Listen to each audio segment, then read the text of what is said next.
Marx, tu vai meter o bedelho na briga entre Trotsky e Stalin? Ah, camarada, mas é agora que tu vai tomar muito dislike. Pois é, camarada. A gente meteu o bedelho nessa história e agora a gente vai ter que arcar com as consequências.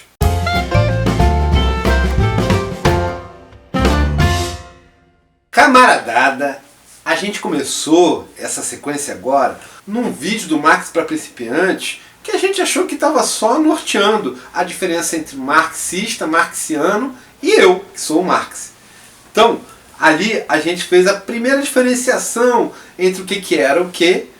Cometemos uma gafe com a camarada Rita e dali fomos escalando cada vez mais essa querela que todo mundo está querendo saber. Os camaradas do Normosa, inclusive, fizeram um vídeo falando que a fofoca faz parte do contexto histórico humano. A gente não sabe falar nada sobre isso, mas se vocês quiserem dar uma olhada, pode ser que isso ajude a entender por que a gente está se enrolando cada vez mais nessa briga que foi entre Stalin e Trotsky. E só para contextualizar vocês, no vídeo que a gente fez se retratando com a camarada Rita Von Huth, a gente acabou citando a diferença ali entre o Stalin e o Trotsky, e aí uns camaradas vieram tirar satisfações de diferenças entre nossa posição e a posição do camarada Jones Manuel. Dali fizemos um vídeo explicando a querela entre a gente e o Jones Manuel, e de lá vieram novas perguntas e novas questões apresentadas para a gente. A gente está fazendo o vídeo atual em resposta ao camarada Medina, que deixou uma pergunta: existe ou não existe stalinismo? E essa vai ser uma pergunta porreta que vai botar a gente numa senhora saia justa, porque a gente vai meter o bedelho exatamente na chaga entre trotskistas e stalinistas, em uma briga que já vai histórica. Mas como a gente achou que isso tem tudo a ver com a diferença entre marxianos e marxistas, a gente pensou que talvez valesse também fazer um vídeo falando: existe ou não existe stalinista? Porque uns dizem que sim e outros afirmam com absoluta certeza que não. E a tua posição, camarada? Tem ou não tem pra você? Mas tu quer ver minha cabeça rolar, hein, camarada? Segue o vídeo até o fim para você saber.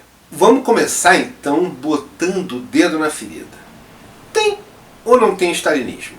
Bom, podem se preparar que eu não vou responder isso rápido assim não. Então, se teve um camarada reclamando que a gente fez uma introdução muito longa para fazer o contexto, uma introdução ampla, prepare-se que aqui a gente também vai fazer, porque a gente considera essa introdução necessária para o debate. E antes de falar no Stalin e no Trotsky, eu vou começar falando sobre mim, porque é mais fácil falar o que eu escrevia, que é o que eu tenho domínio pleno do que eu estava pensando, do que o dos meus camaradas, no qual eu posso cometer erros. Então, sejam generosos com a nossa capacidade de avaliar o Stalin e o Trotsky. Mas entrando no Marx, que sou eu, quando escrevi minha obra com o camarada Engels, a gente tinha como panorama e horizonte uma situação histórica, que era o processo capitalista avançando em todos os países do mundo, tendo como países centrais algumas economias da Europa. E lá, naquela realidade que a gente vivia, era evidente que o que movimentava a história era a luta de classes, como aliás a gente já falou em vários vídeos, tem até uma playlist aqui que vocês podem seguir sobre isso. E na questão da luta de classes, haviam duas classes que cada vez ficavam mais extremadas, que eram uma classe bem pequena da burguesia, que eram donos dos meios de produção, e a grande maioria de todos nós, que somos os trabalhadores, a classe trabalhadora. No entanto, no processo histórico da luta de classes, e se você tem dúvidas sobre isso, eu ainda sugiro darem uma olhada no Marx para Principiantes, do Toy Story. No processo histórico da luta de classes, houve uma sucessão de modos de produção. Formas como nós, da humanidade, nos organizávamos para produzir todos os produtos que existiram nos diversos momentos no tempo. E dentre todas as formas de produção, a que tinha alcançado o melhor resultado, maior capacidade de produção de excedente, tinha sido a sociedade do capital, graças à revolução técnica que foi feita, que foi a Revolução Industrial. Então, os países industrializados que na época eram uns 4 ou 5, e hoje a gente bota em 7, realmente, plenamente industrializados, dominavam toda a economia global. A capacidade de produção desses países era absurdamente maior do que foi qualquer modo de produção em qualquer momento da humanidade. Apesar do sistema capitalista ter chegado num ápice de capacidade de produção a partir do trabalho humano, ele foi um dos momentos em que se gerou maior miséria na sociedade mundial. Então, haviam duas vertentes ali. Se produzia muito excedente, mas esse excedente era todo, completamente concentrado na mão dos poucos burgueses. Ou seja, a grande maioria da classe trabalhadora que produzia esse excedente vivia na miséria e na fome. E apesar de alguns países centrais terem superado essa questão, ela ainda é válida em termos globais. A maior parte da população do mundo capitalista, ela vive na miséria e na penúria. E o capitalismo produz tanto a miséria quanto a penúria para que possa garantir a concentração de todas as riquezas na mão do Jeff Bezos, do Elon Musk e mais uma meia dúzia de burgueses que concentram toda a produção mundial. Isso que eu acabei de narrar, que é uma verdade no século XXI, igualmente já o era no início do século XX, que é quando nós vamos ter a Revolução Russa, a famosa Revolução de 1917. E eu contei toda essa história para vocês porque eu acho que é importante para a gente conseguir entender a querela histórica e secular entre Trotsky e Stalin. A partir do meu ponto de vista, do camarada Engels e dos comunistas do século XIX, nós entendíamos que o local que ia ser palco das revoluções socialistas seriam os países centrais: Inglaterra, França, Alemanha, Itália, eventualmente também Estados Unidos, Japão, enfim, os países aonde o modelo capitalista e a Revolução Industrial estavam à frente, em pleno desenvolvimento. Já tinham modificado toda a forma de trabalho das suas respectivas nacionalidades, e o trabalho central que gerava, no qual girava as economias desses países, era o trabalho industrial. Na perspectiva comunista do século XIX, a revolução aconteceria primeiro em alguma das nações do eixo capitalista. Alguma das nações com as indústrias mais desenvolvidas, onde os operários seriam protagonistas da revolução. A gente também chamava os operários de proletariado. A revolução seria proletária e, portanto, os operários estariam na frente dessa revolução. E para nós, comunistas, era muito claro e evidente que, uma vez tomado o poder, era necessário ter um Estado proletariado, um Estado operário, um Estado que iria garantir os direitos da classe trabalhadora, e numa luta que seria inevitável contra a burguesia, principalmente a burguesia dos outros países. Entendam que eu cheguei a assistir a Comuna de Paris, quando o operariado conseguiu tomar Paris, e a burguesia francesa uniu-se à burguesia prussiana, que era alemã, e invadiu a França e destruiu o movimento operário. Então, para nós, era necessário que houvesse um Estado de transição, um Estado socialista, que garantisse a existência do proletariado contra as embargozões burguesas que seriam inevitáveis. Contra essa visão, que era a nossa visão dos comunistas, na Primeira Internacional haviam agrupamentos divergentes que eram os anarquistas, cuja principal liderança era o Bakunin.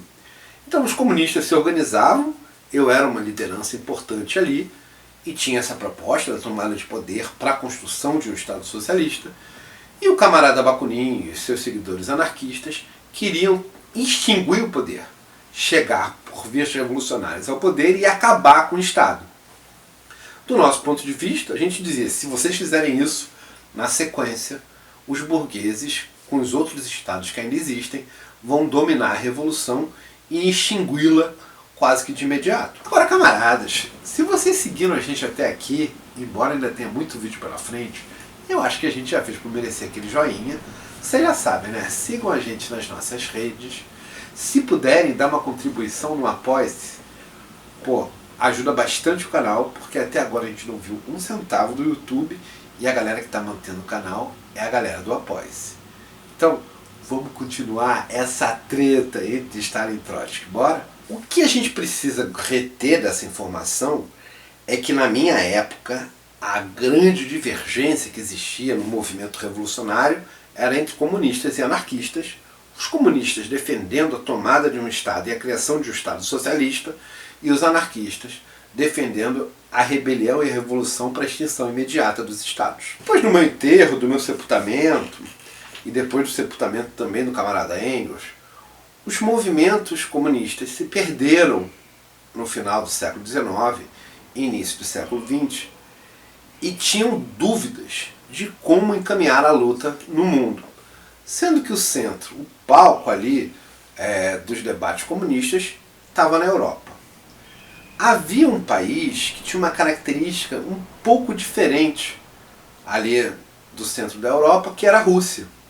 Porque a Rússia, embora fosse um Estado europeu, ela tinha características basicamente feudais. A maior parte da história dela tinha sido uma história czarista, e as populações que predominavam na Rússia ainda eram as populações servis, né? As populações camponesas. Mas se vocês bem lembrarem, Bakunin era russo. E muitas lideranças anarquistas tinham origem russa. Então havia um movimento anarquista muito forte na Rússia, principalmente num país que hoje a gente chama de Ucrânia. E os comunistas que viviam na Rússia, eles se dividiam basicamente em dois grandes grupos: os mencheviques e os bolcheviques. Os mencheviques, que eram de origem pequeno-burguesa, acreditavam que a Rússia precisava passar por uma revolução burguesa. Ou seja, era necessário que acontecesse na Rússia aquilo que aconteceu na França e que a gente citou bastante aqui no vídeo que a gente responde ao Iberê.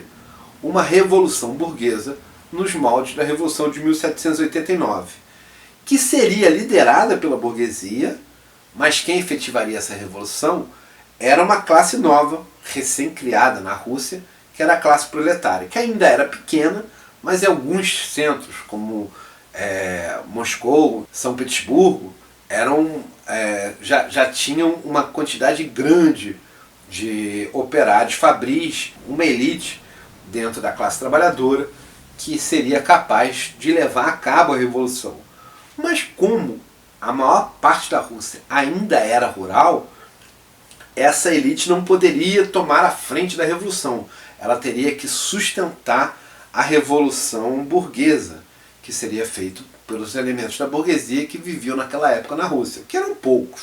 Contudo, os bolcheviques, cuja principal liderança, que a gente mais conhece, é o Lenin, olhavam para a Rússia e diziam: não, vocês não estão entendendo o que é a Rússia de hoje. A nossa burguesia não vai ser capaz da tarefa de fazer uma revolução, isso não vai acontecer.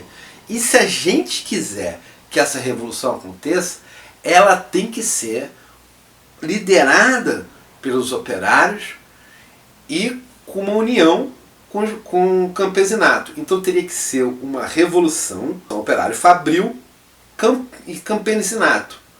Por isso que o símbolo, até hoje, da Revolução Russa é uma foice e um martelo, uma marreta, ou seja, uma ferramenta dos operários e uma ferramenta dos camponeses.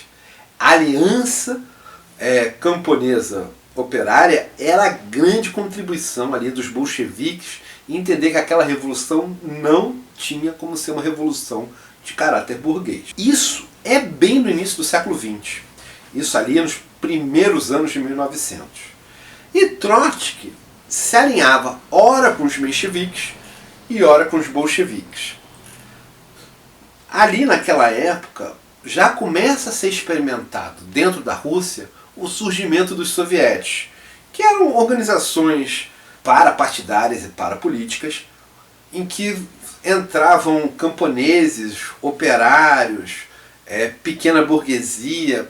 Eram os grandes conselhos que faziam debates políticos, né, um pouco com caráter de síndicos para resolver a questão local, mas que também tinham um debate político nacional. Um dos primeiros sovietes que surgiram naquela época, talvez o primeiro, não tenho certeza, mas um dos primeiros com certeza, teve o Trotsky como na sua presidência. O Trotsky chegou a presidir um dos sovietes e teve uma reação do czar, que era uma monarquia absolutista, e acabou sendo preso, e na prisão começou ali a construir a sua obra da Revolução Permanente. Mas tanto para o Trotsky, quanto para os mencheviques, quanto para os bolcheviques, havia uma questão, uma problemática colocada. Como fazer a revolução num país atrasado como a Rússia, se uma vez tomado o poder, eles não tinham forças produtivas capazes de suprir a miséria e as dificuldades financeiras, porque simplesmente aquele país ainda não era industrializado. Na perspectiva minha, do camarada Engels e da maior parte dos comunistas da época, a revolução necessariamente aconteceria num dos países centrais, porque era necessário que os proletários existissem, primeiro ponto, e segundo, tomassem os meios de produção, as indústrias da classe burguesa, porque a classe burguesa não ajuda nada pra gente. Ela não trabalha, ela só pega nossos recursos e utiliza contra nós. Então a gente esperava que essas revoluções acontecessem nos países centrais. Não era o caso da Rússia. Os mencheviques consideravam isso um argumento devastador, então a resposta para eles era: não pode ter revolução. E os bolcheviques diziam: não, a gente vai fazer revolução. E a partir da experiência da revolução na Rússia, essa revolução vai se expandir por toda a Europa e fatalmente vai pegar um dos países centrais. E como é importante no processo revolucionário a solidariedade entre os povos, nós vamos chegar a uma conclusão juntos de como resolver esse problema. Mas não havia nada que eu e o camarada Engels tivéssemos deixado de texto que pudesse dar conta desse novo aspecto revolucionário que estava sendo gestado ali na Rússia. E o camarada Lenin, que tinha uma visão um pouco mais clara sobre esse processo, se propôs a criar uma teoria revolucionária que sustentasse esse modelo de revolução. Então ali no decorrer da vida do Lenin, a gente vai ter várias obras que trabalham teoricamente como é que seria esse processo revolucionário. Então a gente tem o que fazer, tem o imperialismo, o estágio superior do capitalismo. Enfim, vamos ter toda uma teoria leninista de como são os aspectos dessa revolução. Mas o camarada Trotsky também produzia teoria. Então, paralelo com Lenin, e lendo e dialogando com o que o Lenin estava fazendo, Trotsky começou a criar ali a teoria da Revolução Permanente. E também tinha como objetivo dar sustentação teórica ao que seria a Revolução Russa. Lenin e Trotsky dão uma guinada no marxismo. Então, se até então eu tinha um modelo de revolução comunista baseada nas minhas obras e do camarada Engels, a partir dali a gente continua tendo as minhas obras, eles não fazem um revisionismo, eles não modificam o entendimento do marxismo, mas eles criam uma teoria própria. Então a gente vai chamar a teoria criada pelo Lenin, que vai dar sustentação à Revolução Russa, de marxismo-leninismo. E o Trotsky, que também cria a teoria com a Revolução Permanente e outras obras, a gente chama de trotskismo. Ambas as teorias, no entanto, são teorias marxistas, porque elas pegam a minha contribuição e aprimoram, avançam e criam outras teorias, mas em diálogo e sintonia com aquilo que eu produzi como teoria comunista. Então, assim, quando a gente fala de marxismo-leninismo, a gente está falando de um arcabouço teórico que vai dar sustentação à Revolução Russa. Quando a gente fala de trotskismo, a gente fala de um arcabouço teórico que, em parte, funciona dentro da Rússia, mas depois ele acaba sendo expurgado da Rússia. A gente vai chegar lá, mas por hora nos interessa isso. Há uma teoria marxista-leninista, e há uma teoria trotskista. E uma boa parte dos trotskistas diriam que a teoria do Trotsky não só dialoga direto com a minha, como ainda dialoga com a leninista também. Então muitos deles se autoconsideram marxistas-leninistas, mas marxistas-leninistas trotskistas. Entretanto, se vocês assistirem de novo o vídeo que eu falei sobre marxismo e marxianos, vocês vão ver que a minha obra ela não é marxista, ela é marxiana. Ela é a obra original que dá origem a várias outras obras. Então, quando você usa o termo marxista, você geralmente está se referindo a alguma outra teoria que veio baseada na teoria minha, a teoria marxiana, mas que deu contribuição própria, ou seja, desembolcou em outras teorias, como no caso da marxista-leninista. Então, a gente tem um pedaço da história, a Rússia atrasada, está diante de uma Europa efervescendo, com movimentos operários acontecendo nos países centrais, mas eles acreditam que o estopim da revolução pode acontecer na Rússia. Quem acredita nisso? Os bolcheviques. E quem duvida disso? Os mencheviques. Os bolcheviques acabam levando à frente o processo revolucionário. Fazem a união entre o operariado e o camponês e conseguem tomar o poder na Rússia. Existe uma revolução que começa de fato na Rússia. Só que no processo histórico, a burguesia viu o processo que aconteceu na Rússia e preparou uma resposta para ele, uma contra-revolução, o fascismo, que começa a se espalhar por toda a Europa, se une à esquerda da ordem, aos sociais-democratas, que são equivalentes dos mencheviques no restante dos países europeus, e promove uma perseguição brutal aos comunistas e asfixia os movimentos operários, criando uma ultradireita de massas, um movimento que a gente chama de movimento fascista, porque ele é bem sucedido primeiro na Itália, onde tem o Partido Fascista, mas que toma conta de praticamente toda a Europa, influencia com certeza na Europa inteira, mas não chega a tomar o poder na Inglaterra, embora durante um tempo a família real inglesa chegue a flertar com o fascismo. Os movimentos revolucionários operários, no entanto, são derrotados e o partido bolchevique se vê com um problema. Chega um determinado momento, ali em 19, 20, em que é evidente que eles não vão contar com os outros países da Europa se tornando comunistas. A revolução vai ficar restrita à Rússia. Com um agravante, existe uma contra-revolução em curso. Há uma guerra civil, que é uma guerra civil poderosa, com exércitos czaristas atacando fortemente o exército vermelho, o exército russo. E há momentos nessa luta em que há dúvida se os exércitos brancos vão ou não vão vencer o exército vermelho. Lembrando também que o exército branco, tanto em armamento quanto em estratégia, recebe muito apoio dos países capitalistas que estão preocupados em acabar com o comunismo no mundo. Eles tomam como uma questão central para eles destruir o poder comunista na Rússia. Então a gente tem uma Rússia passando por uma guerra civil, precisando vencer o exército branco com dificuldade, sendo bastante atacados, tomando grandes derrotas. E além disso, é um país atrasado, não plenamente industrializado, sem uma acumulação primitiva de capital que permite bancar uma industrialização rápida.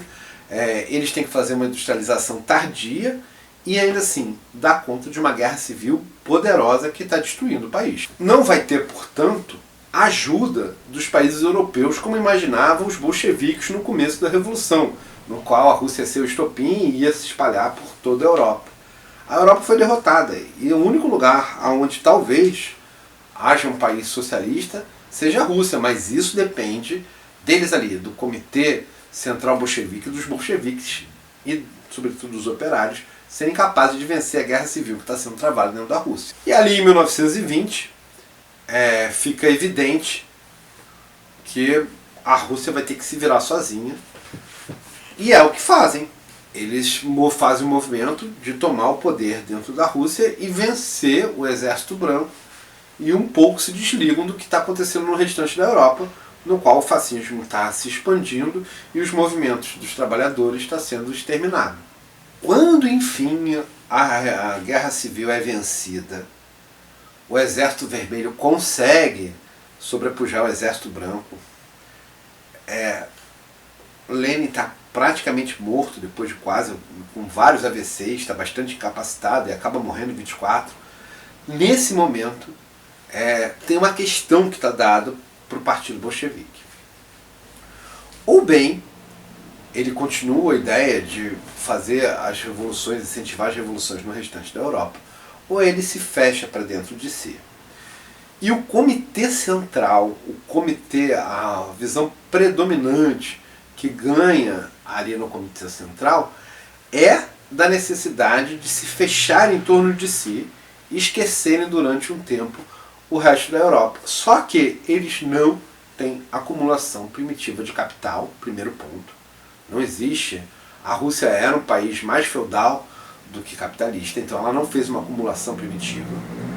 Segundo ponto, se ela já era pouco industrializada antes da Guerra Civil, essa industrialização tinha praticamente caído pela metade, porque a maior parte das lideranças operárias foi morta durante a Guerra Civil. Foi assassinada nas fileiras dos exércitos vermelhos que lutavam contra o exército branco. O comitê ali central, diante daquela circunstância, tomando como decisão voltar para dentro de si, decide que vão fazer uma acumulação primitiva a partir da exploração do campesinato, dos camponeses, que eram os únicos produtores que existiam ali em grande quantidade dentro da Rússia.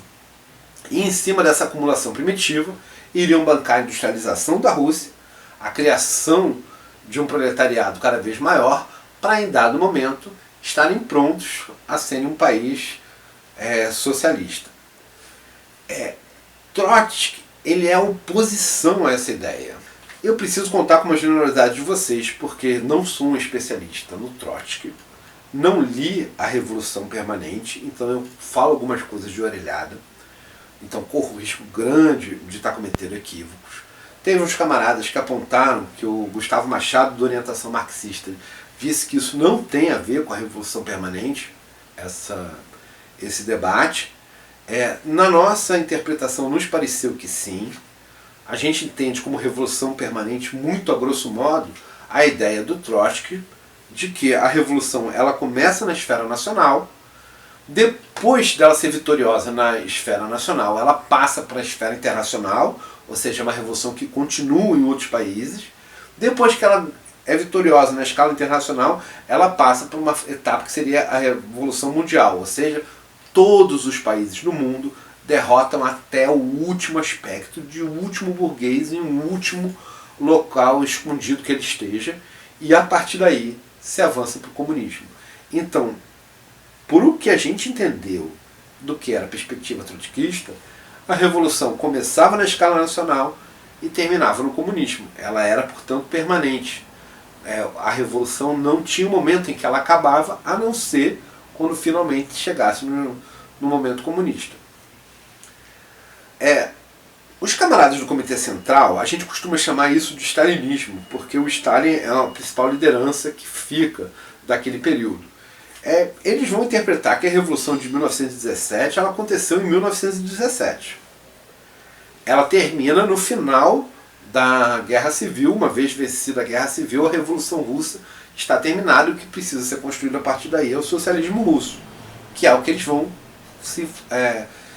se aventuram a fazer a partir de 24, né? Montar meios para construir o socialismo russo. Essa política é a política que a gente ficou conhecida como socialismo em um só país. Ou seja, vão construir o socialismo na Rússia. Isso não significa dizer que Stalin dizia que acabou ali, que nunca mais, nem que o Comitê Central, quando a gente fala de Stalin, mas era o Comitê Central ali, achasse que podia haver um mundo perfeito no qual só existe o socialismo na Rússia. Mas naquele momento, o socialismo seria construído só no país. É o que eles iam se dedicar a fazer, construir o socialismo ali. A gente interpretou que, do ponto de vista do Trotsky, isso não era possível, porque se a revolução começou na escala nacional, ela tem que continuar para a escala internacional. Então ela não pode parar ali. No entanto, o Gustavo Machado, de orientação marxista, respondeu a um vídeo do Jones Manuel, dizendo que não, que isso não tem nada a ver com a Revolução Permanente, que esse é um aspecto internacional, do internacionalismo. Então, o que a gente pode dizer aqui é qualquer coisa sobre o trabalho do Trotsky, qualquer divergência que exista entre o que o nosso canal está falando e o camarada da orientação marxista está falando, o mais provável é que a orientação marxista esteja correto, porque ele estuda de forma muito constante, muito intensa, a obra do Trotsky, o que não é verdade para o nosso canal. Então, assim, entre nós e eles, eu consideraria que o camarada da orientação marxista tem mais chance de estar correto do que a gente que está dando uma olhada superficial em cima da obra do Trotsky. Eles conhecem a obra com maior profundidade. É mais possível que ele esteja certo e a gente errado. A política hegemônica no Comitê Central do Partido Bolchevique, na qual Stalin está aderido e que a gente costuma chamar de stalinismo, porque ele é o principal líder ali, que dá maior vazão a essa ideia, não. A revolução terminou, agora a gente vai começar a construção do socialismo em um só país. E vamos iniciar a partir de agora. Isso ali, pelos idos de 24, o camarada professor Lúcio Júnior corrigiu, a gente botou uma data errada no último vídeo, mas assim, isso em mais ou menos em 1924. E dado que a ideia do Trotsky não é a hegemônica, o Trotsky começa a organizar com outros camaradas a oposição de esquerda. O camarada Roju Soares, que também é trotskista e também tem um canal, quando ele fala do Trotsky, ele fala o Trotsky trabalhou com oposição de esquerda. A oposição de esquerda é um grupo dissidente ali dessa ideia da construção do socialismo em um só país e que vai tentar fazer críticas ao modelo que a União Soviética começa a tomar a partir dali. O comitê central ali que funciona com Stalin e tal, ele vai lidando com a oposição de esquerda de uma forma cada vez mais difícil e no final conclui que é inviável implementar a política do socialismo no seu país, tendo que dar conta da contra-revolução, que embora tenha sido vencida dentro da Rússia, se organiza na Europa, e ao mesmo tempo tem uma oposição de esquerda dentro do país. Primeiro eles promovem um expurgo do camarada Trotsky do Comitê Central, isso acontece ali em 27, e em 28 eles deportam o Trotsky da Rússia. Então o Trotsky vai para fora da Rússia, e na Europa ele tenta construir, aglutinar uma oposição unificada. Ele tinha uma oposição de esquerda dentro da Rússia, agora ele chama de oposição unificada, que é juntar todas as forças europeias que são contra os caminhos que são do socialismo dentro da Rússia. E aí escala a luta entre a oposição unificada e o Comitê Central e os comunistas, que vão dar conta da política soviética dentro dos PCs, a tal ponto que, entre expurgar e deportar para outros países, a Rússia começa a executar a oposição de esquerda. Os trotskistas começam a ser considerados revisionistas, um perigo tão grande quanto a contra-revolução. Caraca, Barbudo, mas tu enrolou foi muito! O que cargas d'água isso tem a ver se existe ou não existe stalinismo? Pois é, camarada. A gente viu que tem marxismo-leninismo, tem trotskismo, tem a teoria marxiana e tem a teoria anarquista para tentar dar conta da revolução. Agora eu te pergunto, você acha que existe stalinismo? Coloca a sua opinião lá no comentariado, que semana que vem eu prometo que a gente fecha esse vídeo e deixa a resposta. Semana que vem, camarada! Cena dos próximos capítulos. Max, tu tá se arriscando a tomar um dislike. Eu sei, camarada, te peço desculpas, mas esse vídeo ficou maior do que eu imaginava. Não dá pra gente fazer o que ainda falta no dia de hoje. Então, prometo a você que semana que vem, no domingo, a gente vai estar aqui fechando esse vídeo. Deixa a tua opinião no comentariado e semana que vem a gente está de volta.